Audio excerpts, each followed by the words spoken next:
Ang insidente nangyari sa mall na ito sa Pagadian City sa Zamboanga del Sur sa Mindanao.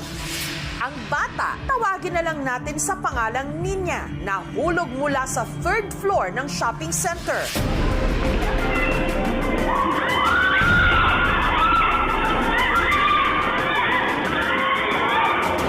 Tinatayang nasa 30 feet ang taas. Ang binagsakan niya ang istante ng sales lady na si Erlinda. Dito ako nakapwesto, dito po bumagsak yung bata. Ito, nabasag, tapos mayroon pa mga sabon, nadaganan sa bata.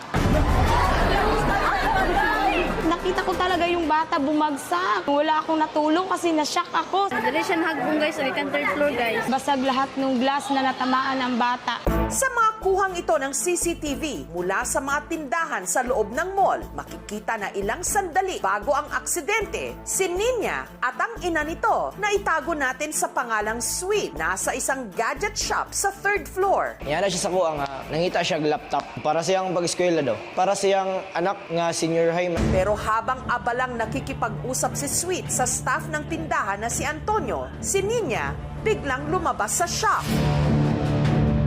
at naglaro sa gilid ng escalator. Makikita rin na umupo pa ang bata sa gilid mismo ng escalator. Ilang sandali pa, bumalik ito sa loob.